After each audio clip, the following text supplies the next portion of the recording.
Chapter 332 Ying Zheng martial arts फैलाओ, immortal law फैलाओ, नया युग स्थापित करो। जाओ फेंग की बात सुनकर यिंग ज़ेंग जोर से हंस पड़ा। फिंगर, तुमसे मिलने से पहले मैं सिर्फ एक आम इंसान था।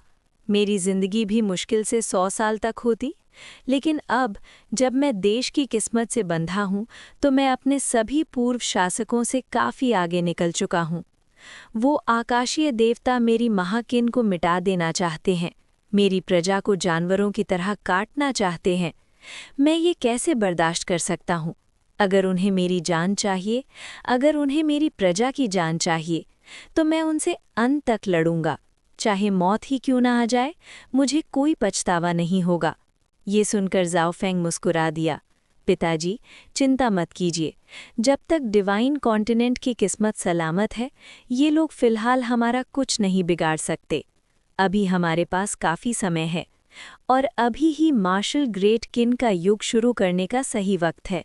हमारे हुआशिया के हर एक व्यक्ति को मार्शल आर्ट्स कल्टिवेट करने का अधिकार मिलेगा। यिंग ज़ेंग ने गहरी सांस ली और सिर हिला दिया। अच्छा, सब कुछ तुम्हारी योजना के मुताबिक ही होगा। फिर उसने याद करते हुए पूछा, वैसे पेंगलाई का क्या हुआ? वो जो सेलेस्टियल था, कितना शक्तिशाली था? जाओ फेंग मुस्कुराया। वो असली सेलेस्टियल नहीं था, सिर्फ एक भटका हुआ इमॉर्टल था। मैं उससे मार चुका हूँ, लेकिन उसकी आत्मा को मैंने संभाल कर रखा है। ये कहते हुए जाओ फेंग ने हाथ हिलाया। नेशन सीलिंग क्वाड्रेंट प्रकट हुआ और उसके अंदर सेलेस्टियल एनमॉय की आत्मा कैद थी। जैसे ही वो दोबारा बाहर आई, उसकी आंखों में जहर भरी नफरत जल रही थी, सीधे जाओ फेंग को घूर रही थी। मैं सवाल करूंगा, तुम जवाब दोगे, जाओ फेंग ने ठंडी आवाज में कहा। सेलेस्टियल एनवॉय दांत पीसते हुए बोला, मैं हेवनली कोर्ट का सेलेस्टियल हूँ। अगर तुमने मेरी आत्मा को नष्ट कर दिया तो हेवनली कोर्ट तुम्हारी आत्मा को 9 हेल्स में डाल देगा, जहाँ अनंत काल तक यातना भोगनी पड़ेगी। जाओ फेंग ने बिना कोई भाव दिखाए हाथ उठाया।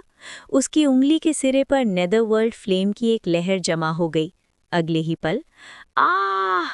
जैसे ही आग ने सेलेस्टियल एनवॉय की आत्मा को छुआ, जाओ फेंग ने जानबूझकर उसे धीरे धीरे जलने दिया। ये शरीर का दर्द नहीं था, ये सीधा आत्मा को चीर देने वाली पीड़ा थी। सेलेस्टियल एनवॉय चीखता रहा, बिल्कुल पागल की तरह। ये स्पिरिचुअल फ्लेम्स आत्मा तक को जला सकती हैं, जाओ फेंग ने निर्दयी स्वर में कहा। अगर तुम नहीं बोले तो मैं तुम्हें 1000 साल, 10,000 साल तक जलाता रहूंगा, जब तक सिर्फ पीड़ा ही बाकी न रह जाए। काफी देर तक यातना चली। और नहीं, मैं बोलूंगा। जो पूछना है पूछो। सेलेस्टियल एनवॉय टूट चुका था। तब जाओ फेंग ने नेदरवर्ल्ड फ्लेम हटा ली। सभी सेजेस कहाँ गए? जाओ फेंग ने सीधा सवाल पूछा। बगल में खड़े यिंग ज़ेंग थोड़ा उलझन में था। सेजेस? ऋषि? ये बात उसकी समझ से काफी परे थी। सेलेस्टियल एनवॉय ने हिला हुआ स्वर जवाब दिया। प्राचीन काल में इन्वेस्टमेंट ऑफ द गॉड्स के बाद सभी सेजेस आउटर हेवन की गहराइयों में चले गए। वो कभी वापस नहीं आए। आउटर हेवन की गहराई मतलब केयोटिक वॉइड। जाओ फेंग के मन में कई विचार घूमने लगे। सभी सेजेस केओस में इकट्ठा हो गए, लेकिन किस लिए? उसके बाद पूरी दुनिया सेजेस के बिना युग में कैसे चली गई? ये मेरे जाने पहचाने प्राइमीवल वर्ल्ड से बिल्कुल अलग है। यादों के मुताबिक इन्वेस्टमेंट ऑफ द गॉड्स के बाद जर्नी टू द वेस्ट का युग आया था, जहाँ सब कुछ अभी भी सेजेस के नियंत्रण में था। लेकिन यहाँ सेजेस ही गायब हैं। जाओ फेंग ने कुछ पल सोचा, फिर मन ही मन इस बात को छोड़ दिया। आखिर सेजेस से जुड़ी बातें सिर्फ इमॉर्टल रेल्म के महादेवता ही जानते होंगे। ये भटका हुआ इमॉर्टल ज्यादा कुछ नहीं जानता होगा। इमॉर्टल रेल्म में सबसे शक्तिशाली फैक्शन कौन सा है? क्या कोई ऐसी शक्ति है जो उनका मुकाबला कर सके? सेलेस्टियल एनवॉय तुरंत बोला, इमॉर्टल रेल्म में सबसे शक्तिशाली हैं वेस्टर्न बुद्धिस्ट लैंड्स और हमारी हेवनली कोर्ट। इन्वेस्टमेंट के बाद हेवनली कोर्ट को अनेक डिवाइन ऑफिशियल्स मिले और बुद्धिस्ट लैंड्स भी काफ़ी शक्तिशाली हो गए। जाओ फेंग की आंखें संकुचित हो गईं। क्या हेवनली कोर्ट के सभी लोग स्पिरिट रूट पिल ले चुके हैं? ये स्पिरिट रूट पिल आप ही कहाँ से है? इमॉर्टल रेल्म के चारों महाद्वीपों पर क्या सभी फैक्शंस इसे लेते हैं? सेलेस्टियल एनवॉय की आवाज़ कांपने लगी। मुझे नहीं पता स्पिरिट रूट पिल कहाँ से आती है। जो पिल्स हम लेते हैं वो सब हेवनली कोर्ट द्वारा दी जाती हैं। क्या तुम्हारे पास कोई स्पिरिट रूट पिल है? जाओ फेंग ने तुरंत पूछा। सेलेस्टियल एनवॉय ने जल्दी से सिर हिला दिया।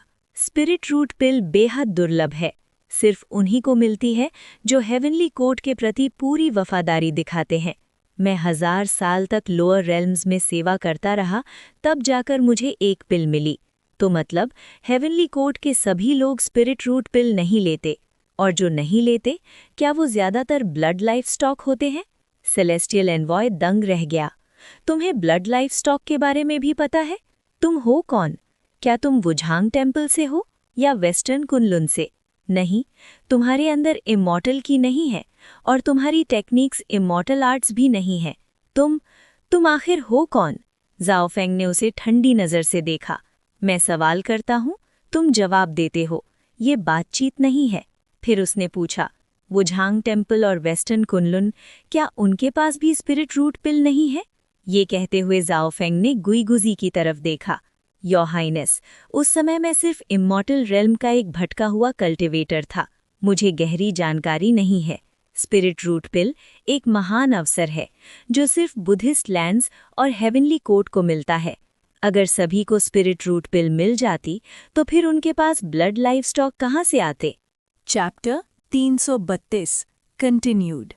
वुझवांग टेम्पल और वेस्टर्न कुनलुन बस ऐसे फैक्शंस हैं जिन्हें स्पिरिट रूट पिल देने से मना कर दिया गया था, इसीलिए वो लोग अब तक अलग थलग सिक्लूडेड रह रहे हैं। सेलेस्टियल एनवॉय ने ठंडी हंसी के साथ कहा। उसके लहजे में घमंड साफ झलक रहा था। तो तुम्हारे मुताबिक? जाओ फेंग ने शांत स्वर में पूछा। इमॉर्टल रेल्म की सबसे शक्तिशाली ताकतें सिर्फ हेवनली कोर्ट और बुद्धिस्ट लैंड्स ही हैं। उनके सबसे शक्तिशाली लोग कितने ताकतवर हैं? जाओ फेंग ने जानबूझकर सेलेस्टियल एनवॉय के घमंड को नज़रअंदाज कर दिया और सवाल जारी रखा। ये सेलेस्टियल एनवॉय हिचकिचाया, जैसे उसे खुद भी इसका जवाब न पता हो। समझ आता है, जाओ फेंग ने धीरे से कहा।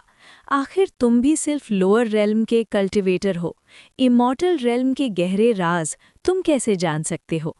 लेकिन फिर भी जो जानकारी तुमने दी है वो मेरे लिए काफ़ी महत्वपूर्ण है। फिर जाओ फेंग ने बात का रुख बदल दिया। अब मुझे बताओ, मॉर्टल वर्ल्ड में कितने कल्टिवेटर्स मौजूद हैं? सेलेस्टियल एनवॉय ने गहरी सांस ली। अब छुपाने का कोई मतलब नहीं था। डिवाइन कॉन्टिनेंट में कोई भी कल्टिवेटर नहीं है। हेवनली कोर्ट ने एक फरमान जारी किया था। डिवाइन कॉन्टिनेंट में कल्टिवेशन को पूरी तरह मना कर दिया गया। उसका कल्टिवेशन पाथ काट दिया गया। उसकी स्पिरिचुअल वेन्स तोड़ दी गईं। डिवाइन कॉन्टिनेंट के बाहर कल्टिवेशन अभी भी मौजूद है, लेकिन ज्यादा नहीं। मैं हेवनली कोर्ट की सेवा करता हूँ, जबकि वेस्टर्न रीजन में बुद्धिस्ट कल्टिवेटर्स रहते हैं। मजबूरी में सेलेस्टियल एनवॉय ने अपना सारा ज्ञान उगल दिया। बुद्धिस्ट कल्टिवेटर्स, जाओ फेंग ने धीरे से सिर हिलाया। अब सब कुछ बिल्कुल साफ हो चुका था। न हेवनली कोर्ट, न ही बुद्धिस्ट लैंड्स, कोई भी नहीं चाहता था कि मॉर्टल वर्ल्ड में कल्टिवेटर्स पैदा हों। वो नहीं चाहते थे कि डिवाइन कॉन्टिनेंट की किस्मत मजबूत हो। वो नहीं चाहते थे कि डिवाइन कॉन्टिनेंट कभी ट्रांसेंड करे। इसीलिए उन्होंने कल्टिवेशन का रास्ता ही काट दिया। जब तक कल्टिवेटर्स पैदा ही नहीं होंगे, जब तक कोई शक्तिशाली इंसान नहीं उठेगा, तब तक डिवाइन कॉन्टिनेंट की किस्मत को संभालने वाला कोई वेसल भी नहीं होगा। वक्त के साथ साथ डिवाइन कॉन्टिनेंट की किस्मत धीरे धीरे सूख जाएगी और एक दिन जब डिवाइन कॉन्टिनेंट इमॉर्टल रेल्म में मर्ज करेगा तो वो बिना किसी मेहनत के इस पर कब्जा कर लेंगे, उसे एक स्पिरिचुअल फार्म बना देंगे और उसकी किस्मत को सीधा निगल लेंगे। इस मामले में हेवनली कोर्ट और बुद्धिस्ट लैंड्स दोनों एक ही सोच रखते थे। बस काफ़ी है, जाओ फेंग ने शांत पर अद्भुत अथॉरिटी के साथ कहा। तुमने सच बोला है, मैं तुम्हारी जान बख्श देता हूँ। जाओ फेंग ने संतुष्टि से सिर हिलाया। बस मुझे पुनर्जन्म में जाने दो, सेलेस्टियल एनवॉय ने तुरंत कहा। मैं कोई बैर नहीं रखूंगा। पर उसके दिल में नफरत अभी भी जल रही थी। अगर वो पुनर्जन्म में जा सकता तो वो वापस हेवनली कोर्ट पहुंचकर डिवाइन कॉन्टिनेंट में एक नए भयंकर कल्टिवेटर के उदय की खबर दे सकता था। ये सोचकर ही जाओ फेंग हंस पड़ा। क्या तुम मुझे मूर्ख समझते हो? उसने हाथ हिलाया। नेशन सीलिंग कॉर्डर दोबारा चमक उठा और राष्ट्र की फेट के साथ सेलेस्टियल एनवॉय की आत्मा को फिर से सील कर दिया। फिर जाओ फेंग ने कॉर्डर को वापस रख दिया। पिताजी, जाओ फेंग ने यिंग ज़ेंग की तरफ देखा। इस आदमी से जो हमने जाना, क्या आप समझ पाए?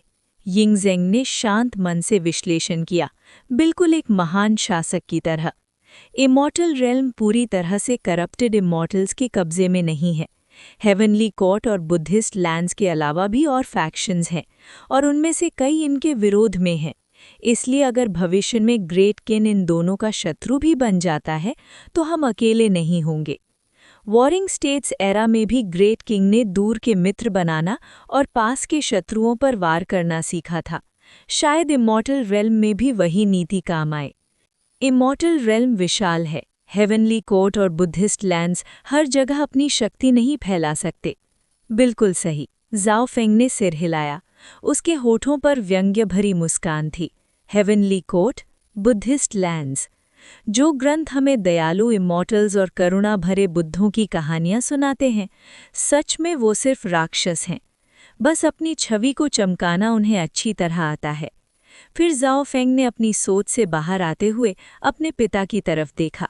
पिताजी, अब हमें पूरे ग्रेट किन में मार्शल कल्टीवेशन को पूरी तरह लागू करना होगा। साथ ही मॉर्टल वर्ल्ड पर अपनी विजय को तेज करना होगा। वेस्टर्न रीजन को जितनी जल्दी हो सके अपने कब्जे में लेना होगा। सिर्फ तभी जब हम पूरे मॉर्टल वर्ल्ड को एकजुट कर लेंगे और उसकी किस्मत को अपने नियंत्रण में ले लेंगे, ग्रेट किंग के पास जीतने का मौका होगा। जाओ फेंग की आवाज़ गंभीर थी। मार्शल कल्टीवेशन को फैलाने का तरीका हम पहले ही तय कर चुके हैं, अब इसे तुरंत लागू किया जा सकता है। ग्रेट किन के हर नागरिक को मार्शल बॉडी रिफाइनमेंट टेक्निक सीख सकता है। पोस्ट नेटल रेल्म पहुंचने के बाद वो सरकार के साथ रजिस्टर करके इनेट रेल्म टेक्निक्स हासिल कर सकता है, और आगे भी। इसके अलावा इंपीरियल एकेडमी उन लोगों को चुनेगी जिनके पास अद्भुत मार्शल टैलेंट है, और उन्हें टॉप टियर एक्सपर्ट्स के रूप में तैयार करेगी। अब जबकि नेशनल एडवाइज़र गुगुजी भी आ चुके हैं, तो मार्शल आर्ट्स के साथ साथ इमॉर्टल डाओ कल्टीवेशन भी शुरू की जा सकती है। यिंग ज़ेंग ने गुगुजी की तरफ देखकर मुस्कुराया। अब जब मैं ग्रेट किन का हिस्सा बन चुका हूँ, तो मेरी वफादारी भी ग्रेट किन के साथ ही होगी।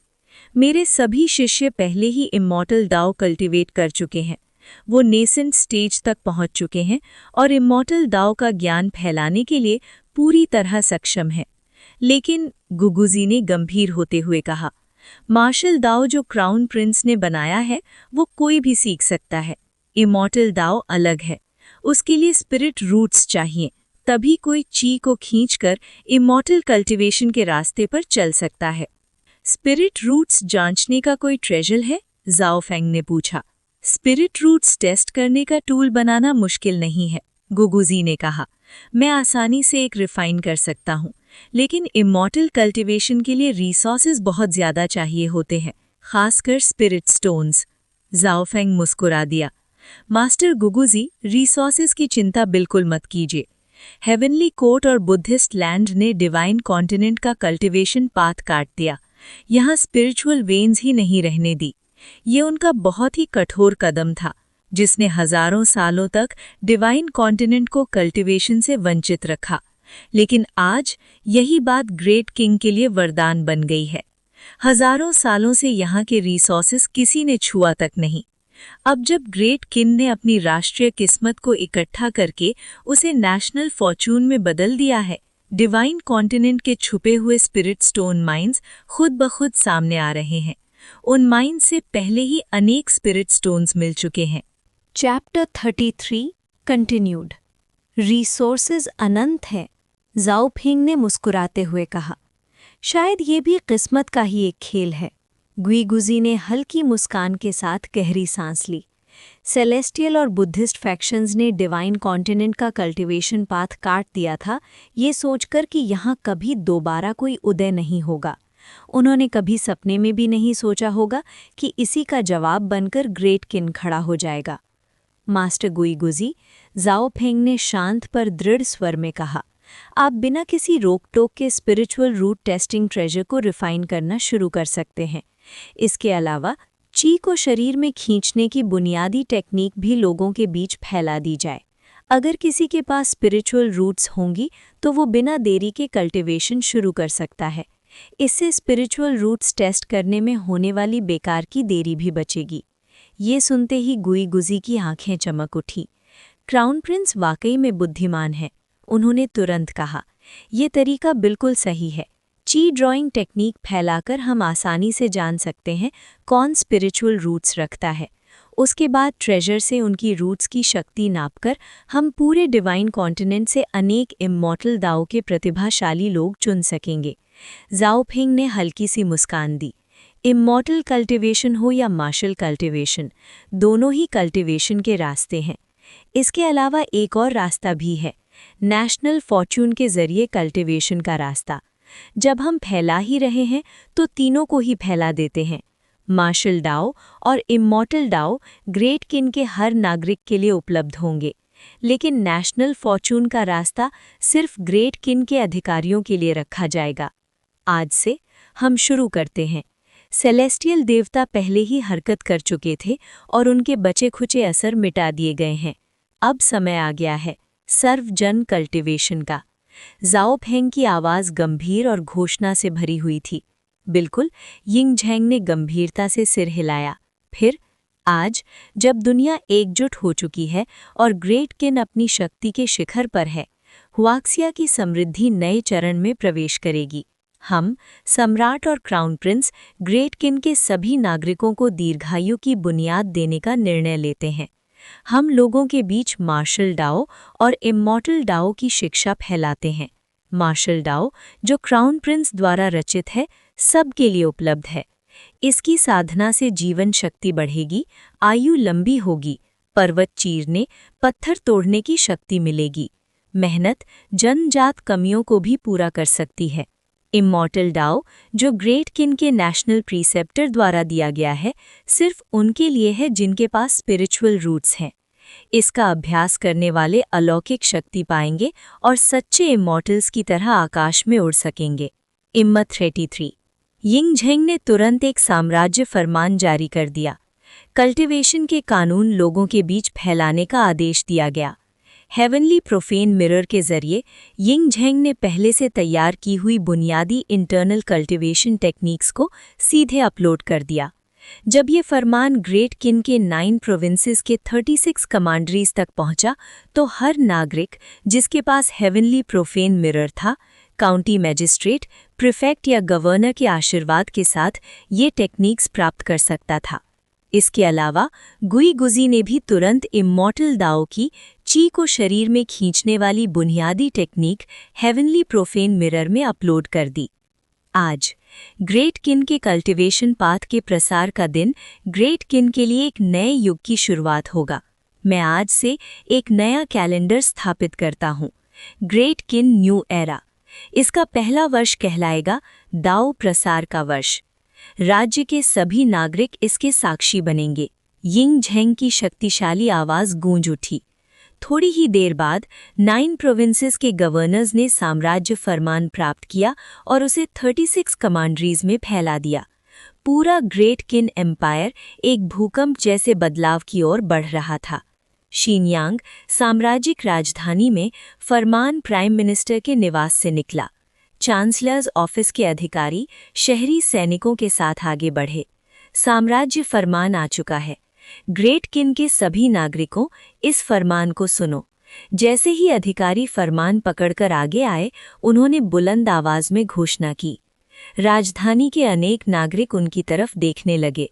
सिर्फ शिनयांग में ही नहीं, बल्कि ग्रेट किन के 36 कमांडरीज के हर शहर और हर जिले में साम्राज्य फरमान पहुंच चुका था। अनंत नागरिक आंखों में जिज्ञासा लिए भीड़ बनाकर इकट्ठा हो गए। साम्राज्य फरमान आ गया है। ये जरूर कोई बड़ा मामला होगा।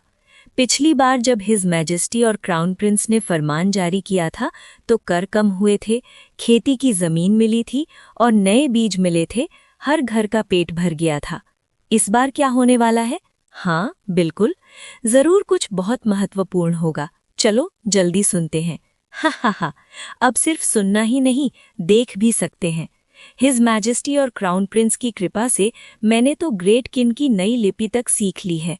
और इसी तरह एक नया युग, ग्रेट किन का युग, चुपचाप पर ऐतिहासिक ढंग से जन्म ले रहा था। चैप्टर 333 ग्रेट किन का नया युग। जाओ फेंग का महान खजाना, आक्रमण और रक्षा का बदलता संतुलन। सम्राट का आदेश आ चुका है। महान किन के सभी नागरिकों के लिए घोषणा। पूरे देश भर में जिन अधिकारियों के हाथ में फरमान था, उन्होंने गरजती हुई आवाज में उसे पढ़ना शुरू किया। अनगिनत लोगों की नजरें तुरंत उन पर टिक गईं। आज महान किन शांति में स्थित है। वाक्ष्या एकजुट है। डिवाइन कॉन्टिनेंट फल फूल रहा है। हर नागरिक के पास खेती के लिए जमीन है और पेट भरने के लिए अन्न। ये सब सम्राट और क्राउन प्रिंस की कृपा है, लेकिन इससे भी ज्यादा ये महान किन के जन जन का सौभाग्य है। लेकिन चाहे आज महान किन समृद्ध हो, फिर भी ये अभी भी नश्वर लोक का राज्य है। सम्राट और क्राउन प्रिंस एक अमर महान किन, एक अमर राजवंश की रचना करना चाहते हैं। इसलिए सम्राट और क्राउन प्रिंस अपनी करुणा को प्रजा पर बरसा रहे हैं और सभी को साधना का मार्ग प्रदान कर रहे हैं, ताकि ये आशीर्वाद पूरी धरती पर फैल सके। आज से मार्शल कल्टिवेशन और इमॉर्टल कल्टिवेशन दोनों ही मार्ग जनता के लिए खुले होंगे।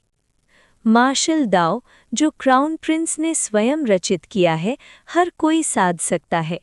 लगातार अभ्यास से शरीर मजबूत होगा, आयु बढ़ेगी और पहाड़ों को चीरने, पत्थरों को तोड़ने की शक्ति मिलेगी। मेहनत जन्मजात कमी को पूरा कर सकती है। इमॉर्टल दाव, जो महान किन के राष्ट्रीय गुरु द्वारा प्रदान किया गया है, सिर्फ उन लोगों के लिए है जिनके पास स्पिरिचुअल रूट्स हैं। जो इस मार्ग पर चलते हैं, वो तलवार पर उड़ सकते हैं और सच्चे अमर जैसे बन सकते हैं। दोनों मार्ग लंबी आयु की ओर ले जाते हैं। कौन सा मार्ग मिलेगा, ये व्यक्ति के भाग्य और प्रतिभा पर निर्भर करता है। महान किन का हर नागरिक मार्शल और इमॉर्टल दोनों साधना पद्धतियों का अधिकार रखेगा। गांव के लोग गांव के मुखिया की अनुमति से टेनेबल प्रोफाउंड मिरर के जरिए साधना पद्धति प्राप्त कर सकते हैं। जिले के नागरिकों को जिला कार्यालय से अनुमति मिलेगी। राजधानी या राज्य के शहरों में रहने वाले लोग सीधे सरकारी कार्यालयों में जाकर साधना पद्धति प्राप्त कर सकते हैं। ये साधना पद्धतियां सम्राट द्वारा प्रदान की जा रही हैं और सिर्फ महान किन के नागरिक ही इनका उपयोग कर सकते हैं। जो महान किन के नहीं हैं, जो इस राज्य के भाग्य से जुड़े नहीं हैं, अगर वे जबरदस्ती साधना करने का प्रयास करेंगे तो उनका मार्ग भ्रष्ट हो जाएगा और मृत्यु निश्चित होगी। सारे अकेडमीज में मार्शल और इमॉर्टल साधना की कक्षाएं स्थापित की जाएंगी। जो असाधारण प्रतिभा या श्रेष्ठ स्पिरिचुअल रूट्स रखते होंगे, उन्हें महान किन के महागुरुजन स्वयं शिक्षित करेंगे। ये महान किन की असीमित कृपा है। आज से प्रथम सम्राट एक नया किन कैलेंडर स्थापित करते हैं। इस वर्ष को घोषित किया जाता है पाथ ट्रांसमिशन एरा का प्रथम वर्ष। जब ये फरमान पढ़ा गया, पूरा विश्व हिल गया। अनगिनत लोग हक्के बक्के रह गए। ये मजाक तो नहीं है ना? साधना पद्धति सच में होती है क्या? मार्शल कल्टिवेशन, इमॉर्टल कल्टिवेशन, क्या इसका मतलब सच में इस दुनिया में अमर होते हैं? जब से क्राउन प्रिंस का जन्म हुआ है, कभी किसी ने युद्ध में उनका मुकाबला नहीं किया। बहुत पहले से अफवाह थी कि क्राउन प्रिंस किसी अमर का पुनर्जन्म है। आज लगता है वो सब सच था। सच में हम महान किन के लोग कितने भाग्यशाली हैं। राजा लोग हमेशा अमर होने की खोज में लगे रहे, खजाना बर्बाद कर दिया, पर कभी किसी ने ये मार्ग जनता को नहीं दिया। सम्राट की दया अपरंपार है, क्राउन प्रिंस की कृपा नाप से परे है। इस उपकार का बदला 10,000 जन्मों में भी नहीं चुकाया जा सकता। चलो, देर किस बात की, मैं तुरंत कार्यालय जाकर साधना पद्धति लूंगा। हाँ, साथ चलते हैं। मार्शल दाव तो क्राउन प्रिंस का बनाया हुआ है, मैं वही साधूंगा। इमॉर्टल दाव के लिए देखेंगे, शायद मेरी किस्मत में हो। पूरे महान किन में उत्सव का माहौल छा गया। मार्शल और इमॉर्टल साधना दोनों ही लंबी आयु का मार्ग है। 8 करोड़ नागरिकों के सपने एक साथ जाग उठे। सिर्फ एक फरमान ने पूरी दुनिया को हिला दिया। लेकिन प्रभाव सिर्फ जनता तक सीमित नहीं था। गांव के मुखिया से लेकर जिला अधिकारी और सरकारी कर्मचारियों तक सभी को एक विशेष फरमान मिला। सम्राट का आदेश है। जनता को मार्शल और इमॉर्टल साधना दी जा रही है, पर जो अधिकारी जीवन भर महान किन की सेवा में लगे रहें, जिनकी वफादारी और योगदान निर्विवाद है, उन सबको राष्ट्रीय भाग्य विद्या साधना पद्धति forging the duty of ministers प्रदान की जाती है। इस साधना के जरिए अधिकारी अपनी आत्मा को राष्ट्रीय भाग्य से शुद्ध कर सकते हैं। वे राज्य के भाग्य को अपनी शक्ति बना सकते हैं और जब तक महान किन रहेगा तब तक उनका अस्तित्व भी बना रहेगा। इसके अलावा वे मार्शल या इमॉर्टल साधना भी चुन सकते हैं। ये सुनते ही सभी अधिकारी भाव विभोर हो गए। जो पद्धति पहले सिर्फ सबसे ऊंचे मंत्रियों के लिए थी, आज हर अधिकारी को मिल रही है। इस कृपा का अर्थ वे भली भांति समझ रहे थे। क्राउन प्रिंस के महल के अंदर योर ऑनर, ज़ांग मिंग ने आकर सूचना दी। फरमान पूरे राज्य में पहुंच चुका है। प्रतिक्रिया कैसी है? ज़ाओ फेंग ने मुस्कुराते हुए पूछा। जनता सम्राट और योर ऑनर की असीमित कृपा की स्तुति कर रही है, ज़ांग मिंग ने उज्जवल चेहरे से कहा। अच्छा है, ज़ाओ फेंग ने शांत स्वर में कहा। तुम जा सकते हो, मैं कुछ समय के लिए एकांत साधना में प्रवेश करूंगा। जी योर ऑनर। ज़ांग मिंग ने गहरा प्रणाम किया और चला गया। ज़ाओ फेंग अकेला बैठा गहरी सोच में डूबा हुआ था। ये सिर्फ पहला कदम है, उसने मन ही मन कहा। साधना पद्धति एक चयन यंत्र बनेगी। अकेडमीज प्रतिभा को चुनेंगी। भविष्य की सेना भी सिर्फ योग्य और शक्तिशाली लोगों से भरी होगी। जो योग्य नहीं होंगे उन्हें अन्य कर्तव्य दिए जाएंगे। महान किन का नया युग अब सच में शुरू हो चुका था। ज़ाओ फेंग ने साधना पद्धतियों को फैलाने के बाद के सारे अगले कदम पहले ही सोच रखे थे। जैसे ही ये पद्धतियां जनता तक पहुंची, पहले शांत रहने वाला चिन साम्राज्य एक ऐसे नए युग में प्रवेश कर चुका था जहां अवसर ही अवसर थे। आम जनता के बीच जो लोग साधना की प्रतिभा रखते थे, उनके लिए ये वही बल था, मछली का ड्रैगन गेट पार करना। बिल्कुल वैसे ही जैसे सम्राट यिंग ज़ेंग ने नए युग का नाम घोषित किया था। ये एक नए युग का प्रभात था, महान साधना युग। रिवॉर्ड्स क्लेम करो, ज़ाओ फेंग ने मन को केंद्रित करते हुए हुक्म दिया और सिस्टम पैनल को एक्टिवेट किया। मार्शल प्रैक्टिशनर्स की संख्या 20 लाख हो चुकी है। रिवॉर्ड एक टियर 5 ट्रेजर चेस्ट। राष्ट्रीय शक्ति लेवल 2 तक पहुंच चुकी है। रिवॉर्ड एक और टियर 5 ट्रेजर चेस्ट।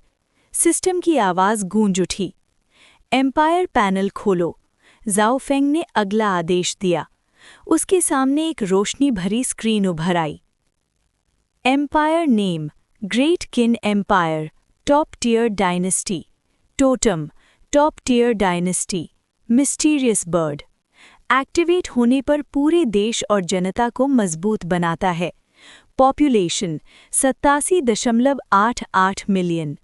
पॉपुलेशन बढ़ने पर ट्रेजर चेस्ट रिवॉर्ड्स अनलॉक होंगे। Military strength 5 grand camps, 14 lakh सैनिक। Provincial troops 2.8 lakh.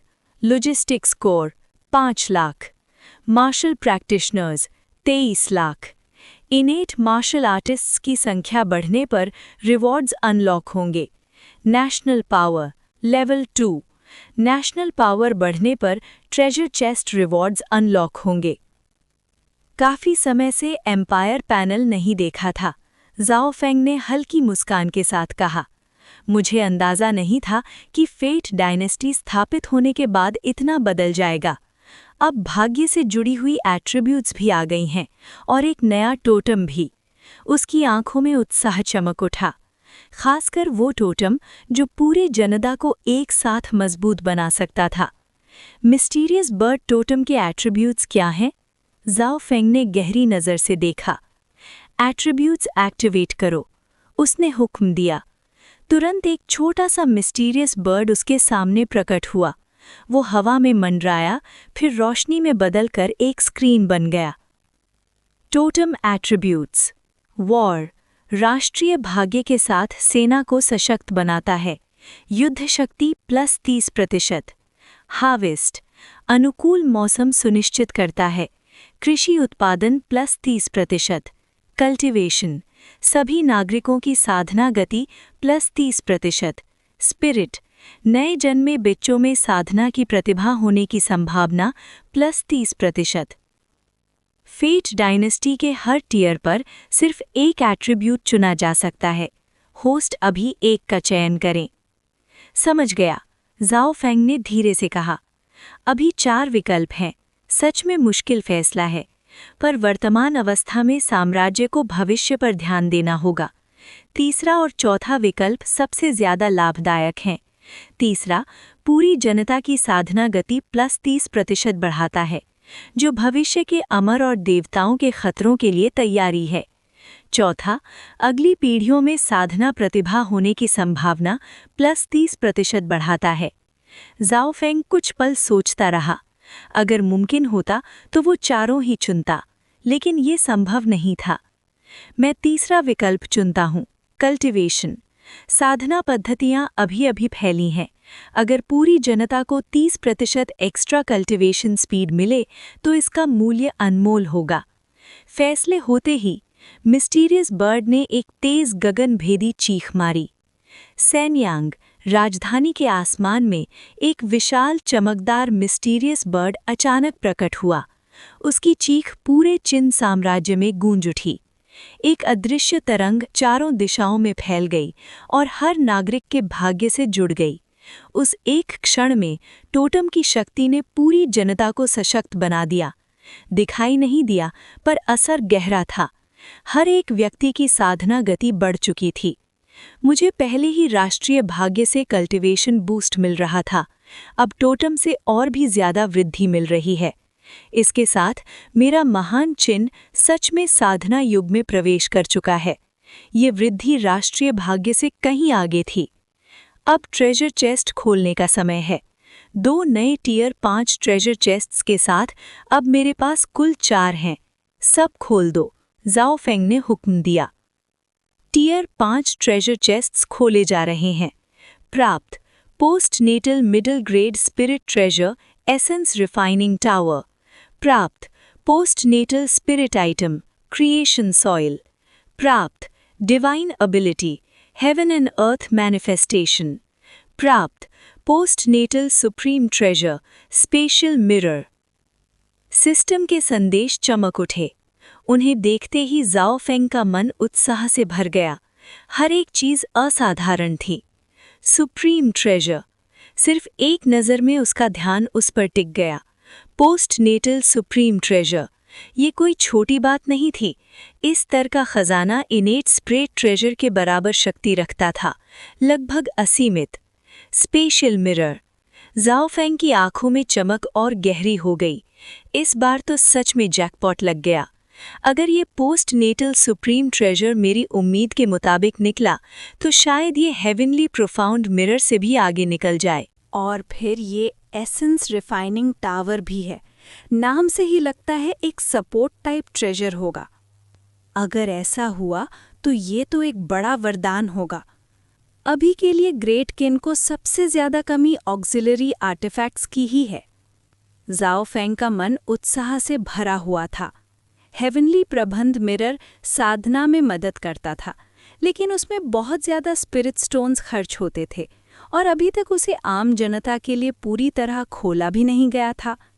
अगर ये नया खजाना बिना स्पिरिट स्टोन्स के काम कर सके तो ये एक परफेक्ट सॉल्यूशन होता। हेवन एंड अर्थ मैनिफेस्टेशन, ये तो एक ज़बरदस्त डिवाइन एबिलिटी है। सबसे शक्तिशाली रूप तो शायद हेवनली ट्रांसफॉर्मेशन होता होगा, है ना? फिर भी ये भी काफ़ी से ज़्यादा है। क्रिएशन सॉइल, एक post natal grade spiritual item. क्या ये स्पिरिचुअल रूट्स या ऐसी ही चीज़ों को उगाने के काम आ सकता है? ज़ाओ फेंग की आंखों में चमक आ गई। परफेक्ट, इसे मैं अपने स्मॉल वर्ल्ड में रख सकता हूँ। आगे चलकर लार्ज स्केल पर स्पिरिचुअल रूट्स और स्पिरिचुअल फ्रूट्स की खेती की जा सकती है। ज़ाओ फेंग चुपचाप हर चीज़ का हिसाब लगा रहा था। फिर बिना किसी हिचकिचाहट के, स्पेशल मिरर एक्सट्रैक्ट करो, उसने हुक्म दिया। अगली ही पल एक भव्य और रहस्यमय ट्रेजर मिरर उसके सामने प्रकट हो गया। जैसे उम्मीद थी, एक पोस्टनेटल सुप्रीम ट्रेजर। कुल 42 पोस्टनेटल सील्स। यही पोस्टनेटल स्पिरिट ट्रेजर्स की अंतिम सीमा होती है। अभी मैं पहले कुछ लेयर्स रिफाइन कर लेता हूँ। स्पेशल मिरर को देखते हुए ज़ाओ फेंग का मन आनंद से भर गया। उसने अपनी ट्रू एसेंस उसमें डाली और रिफाइनमेंट शुरू की। कुछ समय बाद ज़ाओ फेंग ने आंखें खोली और एक तेज उत्साह भरी लहर उसके शरीर में दौड़ गई। स्पेशल मिरर, ये स्पेस को क्रॉस कर सकता है, हत्ता कि वर्ल्ड बैरियर्स को भी तोड़ सकता है। इसका मतलब, क्या मैं इस ट्रेजर के जरिए इमॉर्टल रेल्म में प्रवेश कर सकता हूँ? ज़ाओ फेंग का दिल जोर जोर से धड़कने लगा। अगर ये सच था तो उसके लिए और ग्रेट किन के लिए इसका मतलब आसमान और ज़मीन का फ़र्क था। अभी शेंजू में देवताओं और अमरों का प्रभाव पूरी तरह फैला नहीं था, लेकिन ये सिर्फ समय की बात थी। जिस दिन शेंजू के पास हेवनली कोर्ट के खिलाफ खड़े होने की शक्ति नहीं बचेगी, उस दिन शेंजू और ग्रेट किन दोनों का विनाश तय था। लेकिन अब सब कुछ बदल चुका था। अगर ज़ाओ फेंग स्पेशल मिरर के जरिए इमॉर्टल रेल्म में प्रवेश कर सकता था, तो वो वहाँ धीरे धीरे अपनी जड़ जमा सकता था, काउंटर अटैक कर सकता था, इमॉर्टल रेल्म का भाग्य छीन सकता था और वहाँ अपनी जगह बना सकता था। ये ट्रेजर सच में सुप्रीम ट्रेजर कहलाने लायक है। इमॉर्टल रेल्म, अमर और देवता, अब शिकारी और शिकार की जगह बदलने वाली है। ज़ाओ फेंग के चेहरे पर एक ठंडी मुस्कान उभर आई। बिना वक्त गंवाए उसने एसेंस रिफाइनिंग टावर को बुलाया। इस टावर के अंदर स्पिरिचुअल फायर रिफाइनिंग फोर्स है। ये शरीर को टेम्पर कर सकता है और ट्रू एसेंस को भी शुद्ध कर सकता है। एक ज़बरदस्त कल्टिवेशन एड। इस सुप्रीम ट्रेजर को सियानियांग में स्थापित किया जाएगा। जो लोग मार्शल या इमॉर्टल कल्टिवेशन में असाधारण प्रतिभा रखते होंगे, उन्हें यहाँ ट्रेनिंग का अवसर मिलेगा। इसके अलावा मैं हेवनली प्रबंध मिरर का इस्तेमाल करके और भी कल्टिवेशन टेक्निक्स और मार्शल आर्ट्स को डिड्यूस करूँगा। इस तरह ग्रेट किन का मार्शल डाओ और भी फलेगा फूलेगा। और एक कंट्रीब्यूशन पॉइंट सिस्टम भी लागू किया जा सकता है। जो कोई हेवनली प्रबंध मिरर के जरिए नई कल्टिवेशन टेक्निक या मार्शल आर्ट डिड्यूस करे और उसे सबमिट करे, उसे कंट्रीब्यूशन पॉइंट्स मिलेंगे। मैं इस दुनिया के मार्शल कल्टिवेशन का फाउंडेशन रख चुका हूँ, लेकिन उसे मजबूत और समृद्ध बनाने के लिए मुझे सबकी बुद्धि चाहिए। सिर्फ तभी जब अनेक रास्तों के श्रेष्ठ तत्वों को जोड़ेंगे, मार्शल डाओ पीढ़ी दर पीढ़ी स्थिर रूप से चल सकेगा। ज़ाओ फेंग मन ही मन अपनी योजना को और भी पुख्ता करता गया। रही बात क्रिएशन सॉइल की, तो उसके लिए उसके पास पहले से ही जगह तय थी।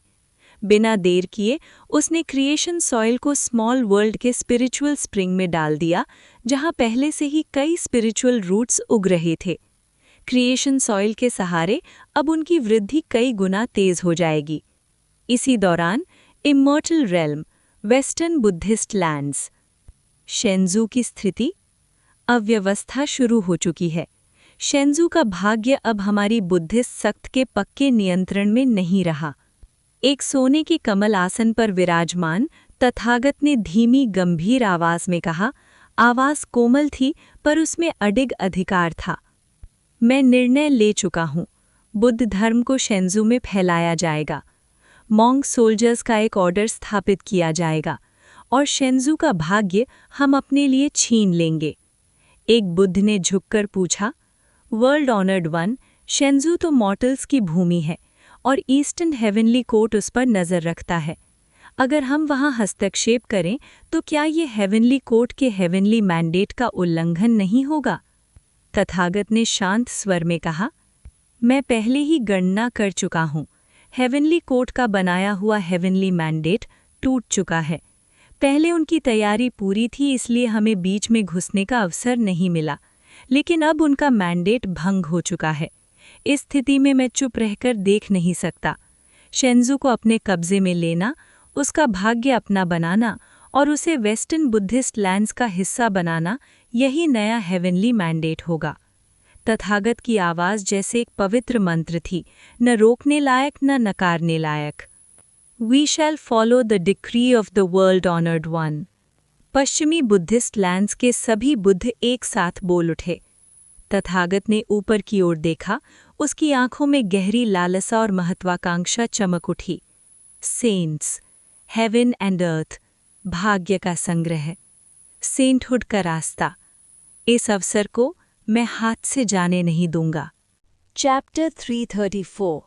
नया साल आने वाला है, हर जगह उत्सव। नया साल, नया ग्रेट किन, एक बिल्कुल नया युग। सियानयांग शहर। आज रात पूरा शहर रोशनी से जगमगा रहा था। हर गली, हर सड़क पर रंग बिरंगे लैंटर्न्स लगे हुए थे। लोग झुंड के झुंड बनाकर नया साल मना रहे थे। दुकानों पर जबरदस्त भीड़ थी, हर जगह रौनक और हंसी मजाक। ग्रेट किन ने जब से डिवाइन कॉन्टिनेंट को एकजुट करके शांति स्थापित की थी, तब से एक के बाद एक अच्छी राज्य नीति लागू हुई थी। आज हर नागरिक समृद्ध था, कोई भूखा नहीं था, हर घर में बचत थी। बस मेहनत करनी आती हो तो जीवन में कमी नहीं थी। अब जब राज्य पूरी तरह स्थिर हो चुका था, ग्रेट किन ने व्यापार और वर्कशॉप्स को भी बढ़ावा देना शुरू कर दिया था।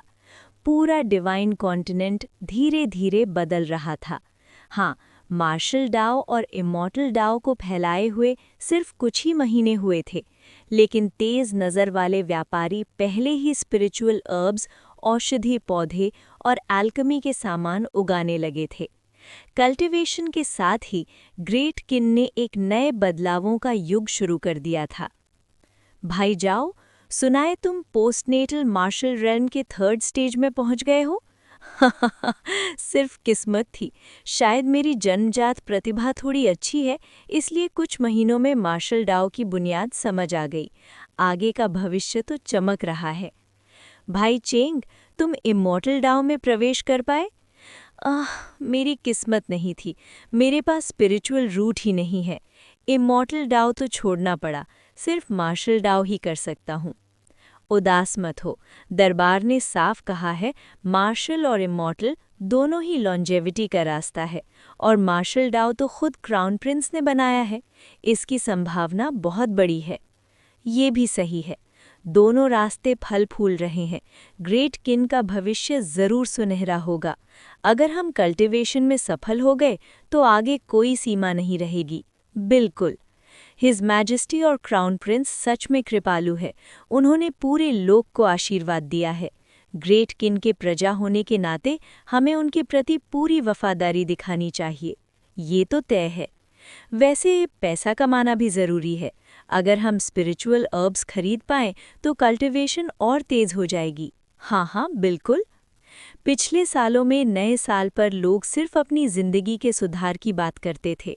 आज बातें और सपने दोनों बदल चुके थे।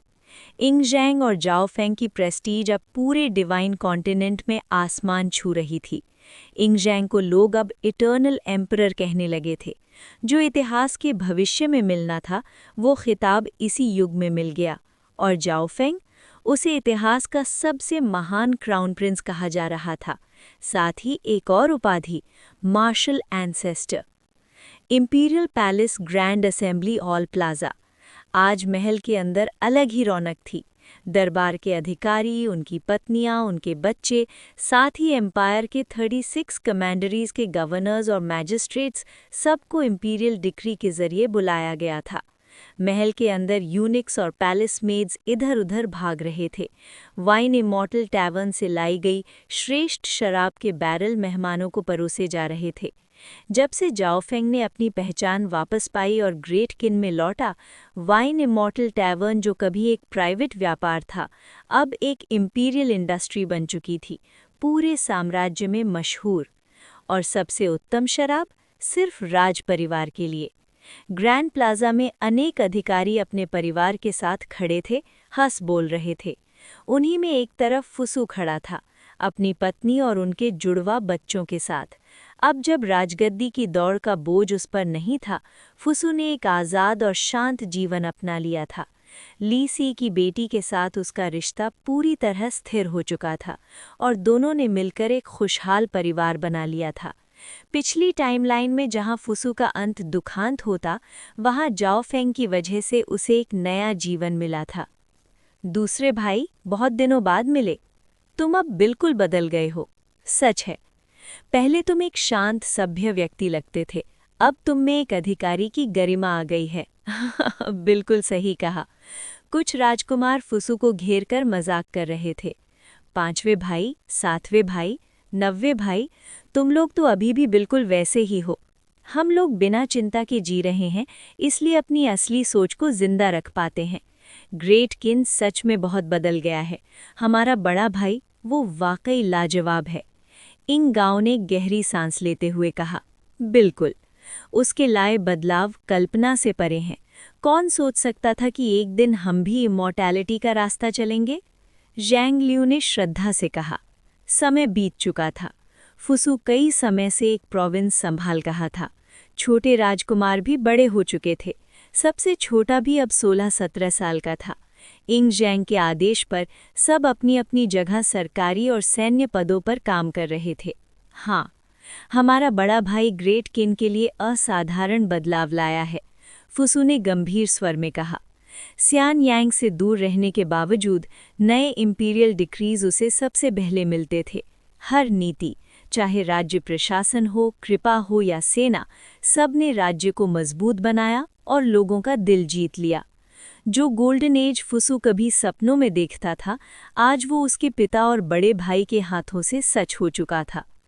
दूसरे भाई, उत्तर की सीमा पर सब ठीक चल रहा है? इंग गाओ ने पूछा। बिल्कुल ठीक, फुसू ने मुस्कुराकर कहा। Chapter 334 continued. नए साल का उत्सव। एक प्रोविंस को गवर्न करना, ये अधिकार फादर और एल्डेस्ट ब्रदर ने दिया है।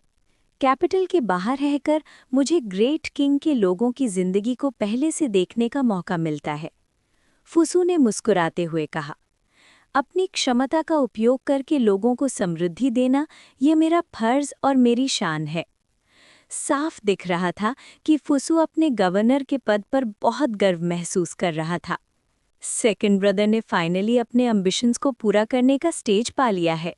छोटे भाई हंस पड़े। और फिर इस वक्त ली सी धीरे धीरे चलते हुए आया।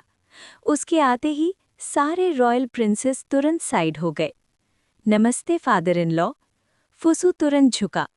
नमस्ते फादर। फुसू और ली रू को देखकर ली सी के चेहरे पर हल्की मुस्कान आ गई। पहले ली सी को अपनी बेटी के प्रति सबसे ज्यादा पछतावा होता था।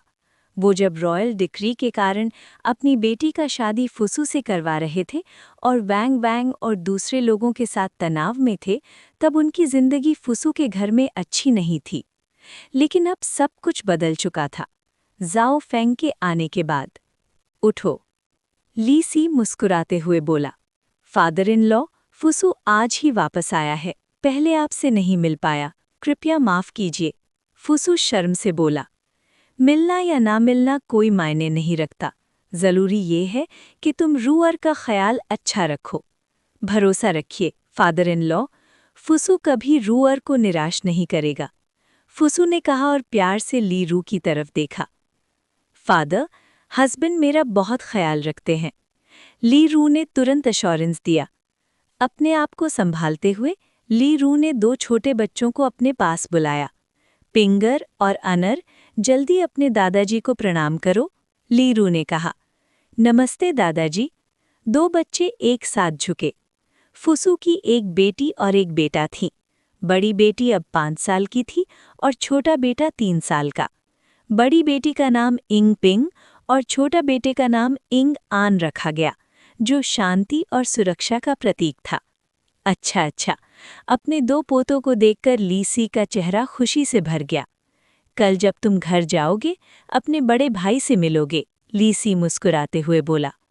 फादर, मेरी सिस्टर इन लॉ कैसी है? लीरू ने पूछा। 2 छोटे बच्चे लगभग 1 साल के हो गए हैं, अब चलना सीख गए हैं और लोगों से बात करते हैं। अपने पोतों का जिक्र करते हुए लीसी खुशी से चमक उठा। बस 1 साल पहले उसकी बहू ने ड्रैगन फूनिक्स ट्विंस को जन्म दिया था, जिनके अंदर भारी भाग्य की शक्ति थी। जन्म के दिन एम्परर, एम्प्रेस, क्राउन प्रिंस और क्राउन प्रिंसेस सब उपस्थित थे और यिंग झेंग ने खुद उनके नाम रखे। बड़ा बेटा ली चेंग, छोटी बेटी ली लान। इसी वक्त जो गवर्नर्स और प्रीफेक्ट्स दूर स्थान पर थे, वो कैपिटल वापस आकर रिपोर्ट कर रहे थे। माहौल बिल्कुल जीवंत और उत्साह से भरा था। कई पुराने साथियों जो लंबे समय से नहीं मिले थे, नेचुरली खुशी से बातें करनी शुरू कर दी। कुछ देर बाद, हिज मैजेस्टी आ रहे हैं, द एम्प्रेस आ रही हैं, द क्राउन प्रिंस आ रहे हैं, द क्राउन प्रिंसेस आ रही हैं। ये जोर से घोषणा ग्रैंड हॉल में गूंज उठी।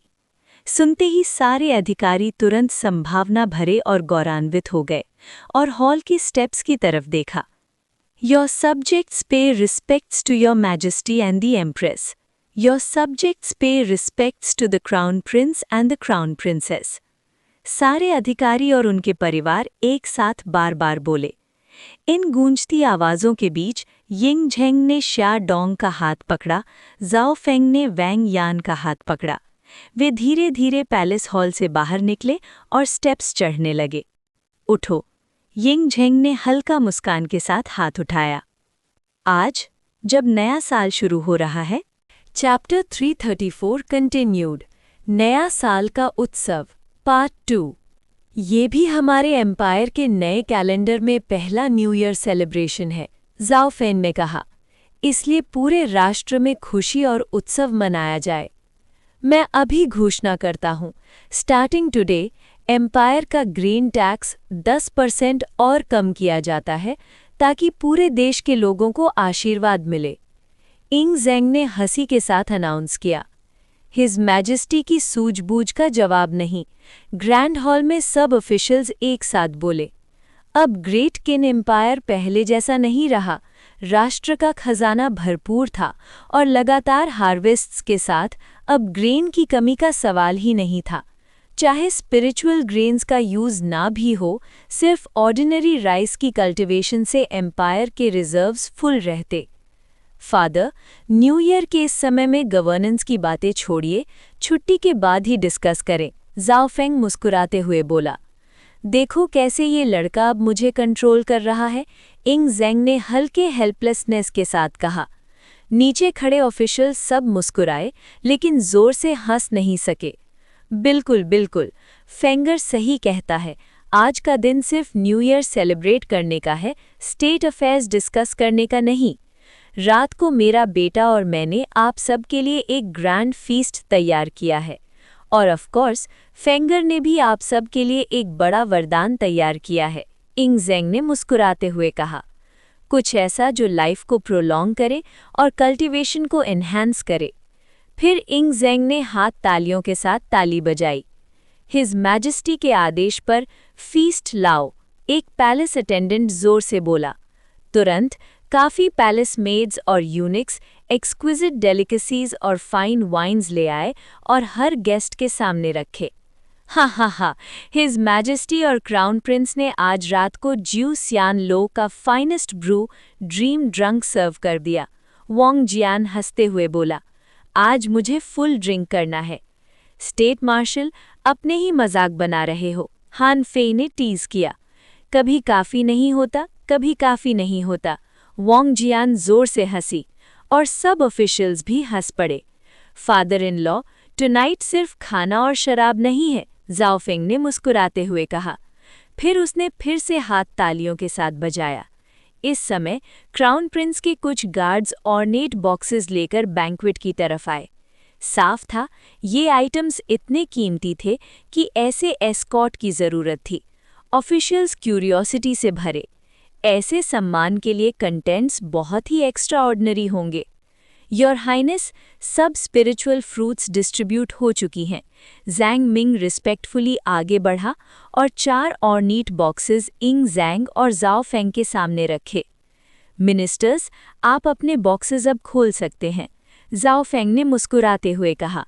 क्यूरियोसिटी से ऑफिशियल्स ने अपने बॉक्सेस खोले। अंदर 2 स्पिरिचुअल फ्रूट्स मिले। एक था फ्लैट पीच, 2 फिस्ट्स के साइज का, दूसरा था ब्राइट रेड फ्रूट। ये है फ्लैट पीच, जाओ फेंग ने बॉक्स से उठाकर सबके सामने उठाया। ये नेचुरल टैलेंट एनहांस करता है और लाइफ स्पैन एक्सटेंड करता है। एक खाने से 10 साल जिंदगी बढ़ जाएगी। और ये फ्रूट है वर्मिनियन फ्रूट। एक खाने से कल्टीवेशन बॉटलनेक्स ब्रेक होते हैं और ट्रू एनर्जी इंक्रीज होती है। जाओ फेंग ने जू फ्रूट भी दिखाया। सुनते ही सब मिनिस्टर्स ने स्पिरिचुअल फ्रूट्स को ईगरनेस से देखा। इस बार हर ऑफिशियल को 2 फ्रूट्स मिले, एक लाइफ स्पैन एक्सटेंड करने के लिए, दूसरा कल्टीवेशन एनहांस करने के लिए। सोचा जा सकता है कि ये गिफ्ट्स कितने वैल्यूएबल थे। धन्यवाद योर मैजेस्टी, आपके वरदान के लिए। धन्यवाद योर हाइनेस, आपके वरदान के लिए। सब मिनिस्टर्स झुके और अपनी ग्रैटिट्यूड एक्सप्रेस की। अब से जाओ फेंग ने मुस्कुराते हुए कहा और अपनी वाइन कप उठाई। हर साल न्यू ईयर के बैंक्वेट में मेरे फादर और मैं एक ग्रैंड फीस्ट होस्ट करेंगे उन लोगों के लिए जो राष्ट्र के लिए सर्विस किया है। जो लोग मेरिटोरियस कॉन्ट्रीब्यूशंस देंगे उन्हें ये स्पिरिचुअल फ्रूट्स मिलेंगी। चलो सब मिलकर मेहनत करें। सब मिनिस्टर्स ने अपनी कप्स उठाईं। हम ग्रेट किन के लिए अपनी लाइफ टाइम लॉयल्टी का वचन देते हैं। बैंक्वेट जल्द ही खत्म हुआ। जैसे ही न्यू ईयर आया, ऑफिशियल्स 6 दिन की छुट्टी पर चले गए। छुट्टी के बाद कोर्ट रिज्यूम हुआ। ग्रैंड हॉल ऑफ अफेयर्स के अंदर फर्स्ट एम्परर कोर्ट की प्रेसिडेंसी कर रहे थे। क्राउन प्रिंस भी साथ था और गवर्नमेंट मैटर्स सुन रहा था। सब ऑफिशियल्स प्रेजेंट थे। आज का दिन यूजुअल से अलग था। 9 प्रोविंसेस के गवर्नर्स और 36 कमांडरीज के मैजिस्ट्रेट सब गैदर हो गए थे। योर मैजेस्टी को प्रणाम, योर हाइनेस को प्रणाम। Chapter 335 Northern Threats and the Path of Cultivation. May great kin prosper for 10,000 generations. May your majesty and your highness enjoy eternal longevity. सभी सिविल और मिलिट्री ऑफिशियल्स अपने कॉर्ट टैबलेट्स उठाए और एक साथ जोर से बोले। जैसे जैसे किन एम्पायर कल्टीवेशन के युग में कदम रख रही थी, उनके सेरेमोनियल ग्रीटिंग्स भी बदल गए थे। उठो, यिंग ज़ेंग ने हाथ उठाकर कहा। उनकी इंपीरियल रोब में अथॉरिटी का जादू था। थैंक यू योर मैजेस्टी, आपके वरदान के लिए। थैंक यू योर हाइनेस, आपके वरदान के लिए। मिनिस्टर्स एक साथ बोले। अगर कोई रिपोर्ट करना हो तो करो, अगर नहीं तो कोर्ट डिसमिस्ड, चेम्बरलेन ने जोर से अनाउंस किया। योर मैजेस्टी, योर हाइनेस, वांग जियान आगे बढ़ा और बोल पड़ा। बाई यूए रीजन शांत हो चुकी है। मैंने जनरल तू सुई को उन जगहों के लिए भेजा है जो क्राउन प्रिंस ने मैप पर मार्क की थी। हमने लोकेशन आइडेंटिफाई कर ली है, लेकिन वो अरे फॉर्मेशन के अंदर छिपी है। जनरल तू सुई अभी ग्रैंड मास्टर रेल्म में ही है, पर फॉर्मेशन तोड़ नहीं पा रहा। कई एलीट सोल्जर्स की जान भी जा चुकी है। मैं आपके आदेश का इंतज़ार कर रहा हूँ योर हाइनेस। ये सुनते ही जाओ फेंग ने सिर हिलाया। तू सुई को बता दो और किसी को जान का रिस्क ना लेने दो, मैं खुद वहाँ जाऊँगा। आदेश स्वीकार है, वांग जियान तुरंत बोला। जाओ फेंग ने जो मैप दिया था उसमें लेजेंडरी 9 कॉल्डन्स का लोकेशन मार्क था, या सच में 8 कॉल्डन्स ऑफ हुआशिया। एक 9 कॉल्डन, यूजाओ कॉल्डन, पहले से ही जाओ फेंग के पास था। 9 कॉल्डन्स ऑफ हुआशिया इंसानों के लिए कभी सेक्रेड आर्टिफैक्ट्स थे, ये सभी सुप्रीम ट्रेजर्स थे और ज़ाओफेंग का इरादा था कि वो इन्हें हासिल करे। इसलिए बाई युए पर मिलिट्री कैंपेन के दौरान ज़ाओफेंग ने तू सुई को बाकी के 8 कॉल्डन्स ढूंढने का आदेश दिया था। योर मैजेस्टी, योर हाइनेस, फूसू आगे आया और बोला, मैं चिंगशाओ बवर्न कर रहा हूँ और देखा है कि कई मर्चेंट्स नॉर्दर्न फ्रंटियर के साथ ट्रेड कर रहे हैं। मैंने साइंस पाए हैं कि डोंगहू और श्योंगनू ट्राइब्स सीक्रेटली आयरन वेपन्स खरीद रहे हैं और अपनी आर्मीज ट्रेन कर रहे हैं। लगता है इनका इरादा ग्रेट किन के खिलाफ है। कौन इतना बोल्ड है कि फॉरेन ट्राइब्स को आयरन और कॉपर बेचे? योर मैजेस्टी, मैंने कुछ मर्चेंट्स आइडेंटिफाई किए हैं जो सीक्रेट आयरन और कॉपर स्मगल करते हैं नॉर्दर्न ट्राइब्स को। अरेस्ट किया है, लेकिन इंसिडेंट्स लगातार हो रहे हैं, फूसू ने जवाब दिया। ये चलती रही, इसका मतलब है हमने सफिशिएंट पनिशमेंट नहीं दी, यिंग ज़ेंग ने ठंडी आवाज में कहा। मेरा डिक्री पास करो। नॉर्दर्न फ्रंटियर आर्मी को बॉर्डर पेट्रोलिंग इंटेंसिफाई करने का आदेश दो और ट्रेड कैरावैन्स का स्ट्रिक्ट इंस्पेक्शन हो। कोई भी कॉट हुआ आयरन और कॉपर स्मगलिंग के लिए तुरंत एग्जीक्यूट किया जाएगा। मर्चेंट की पूरी क्लैन भी साफ की जाएगी, यिंग ज़ेंग ने कमांड दिया। समझ गए, फूसू तुरंत आदेश स्वीकार कर लिया। फूसू, ज़ाओफेंग ने देखा और एक्सप्रेशन सॉफन किया। यस योर हाइनेस, फूसू तुरंत बोला। फॉरेन ट्राइब्स कभी भी अपनी एम्बिशंस नहीं छोड़ते ग्रेट किन को डिस्ट्रॉय करने के लिए।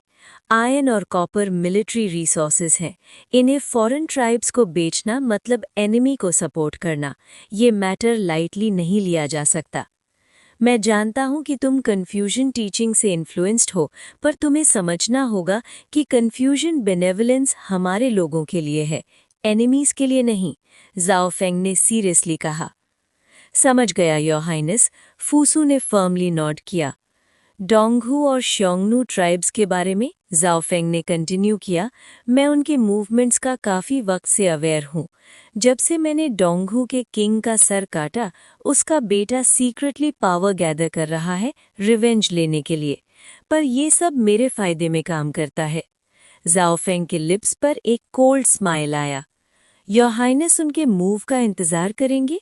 वियलियाओ तुरंत समझ गए।